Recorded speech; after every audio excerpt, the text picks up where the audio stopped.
Tonight we have Paul Orishaba. He's an ethnobotanist, but you can call him a wellness expert. And today we are talking ulcers, something that is so common amongst us. You could be dealing with ulcers right now. Today we are going to talk to Paul about how we can manage ulcers using natural remedies or the food that we have at our homes. Basically, what science says is that ulcers are like wounds, and Paul is going to explain much more about this, but they are wounds that we get on our stomach lining, and that's where I want Paul to start from. So the stomach lining, or our digestive tract, is covered by what we call a mucosal layer. It's more like mucus. So this mucus protects the stomach from this strong acid that is produced in the stomach. And of course, this stomach acid is predominant. It's actually hydrochloric acid, and it's not it is strong enough to cut down food into digestible particles, but it can also digest flesh itself. So once someone has maybe produces too much acid, or there is a reduction in production of what we call the bicarbonate ions, which are supposed to neutralize that acid, then this acid eats away the stomach lining. And of course, there are other causes, like you've said. But then once the mucosal layer has been eaten away and there is appears more like an erosion or a wound, what is created is what we call an ulcer. All right, so all that noted, what then is the cause for ulcers? Too much stomach acid production, and then of course, which comes with also reduced production of carbonate ions, and then which leads to erosion of that stomach lining. But secondly, there is a bacterium called H. pylori. This has been implicated in many studies to be behind the cause of stomach ulcers. But also another thing, there is usage of some drugs like aspirin, but also other drugs called NSAIDs, or non-steroidal anti-inflammatory drugs. Are there foods that would actually exacerbate or even cause ulcers themselves? And how do we deal with these ones? Things like alcohol. I know a beer or two over the weekend will get so many people running around. But if you already have ulcers, that is an aggravation to ulcers. So you do not need to maybe take alcohol. If you're taking, you start by reducing and maybe completely take it away. But also coffee has also been found to aggravate ulcers. So too much caffeine can also be a problem. Another thing is oily and overspiced foods. And of course, people tend to say, when I have ulcer, I want to take milk, and I do not think it is a remedy for ulcers. What milk does is that it will just give you a temporary relief, but it's not doing anything.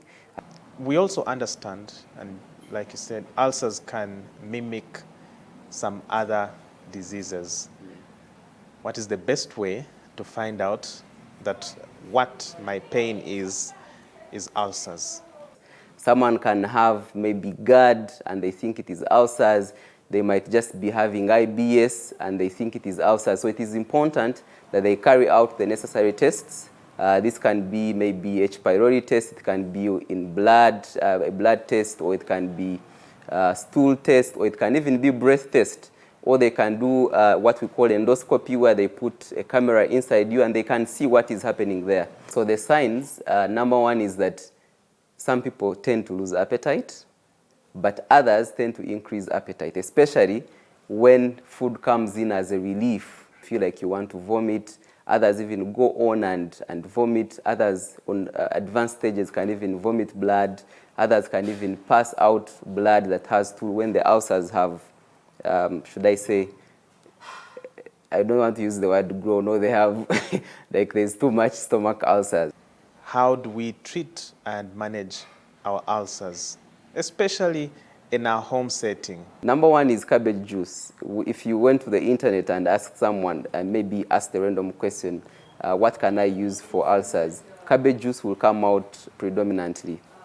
But number two, you also need too much fiber, yeah? You need fiber, because the fiber now provides, should I say, like food for the friendly bacteria, which then again counteract that H. pylori.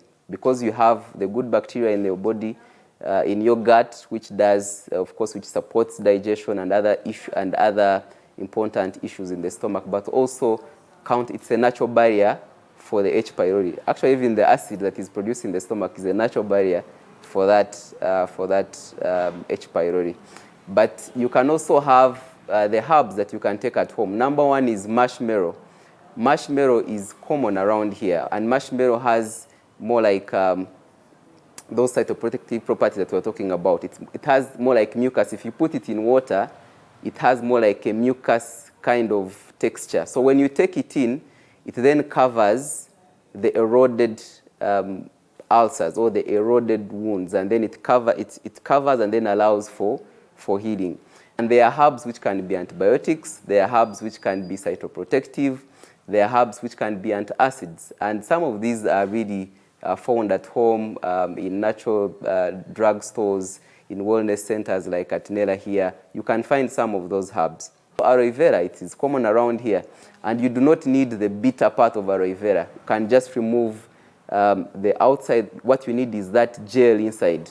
Yeah, it has all the phytochemicals or the phytonutrients that you require for your ulcers. Also zinc, which is also good when it comes to healing your stomach lining. And you can find zinc in things like pumpkin seeds. But then also something, cultured foods like plain yogurt. Plain yogurt provides the friendly bacteria that we've already talked about, which then counteract the H. pylori. My name is Walter Mwesigye, and this was Health Focus this evening.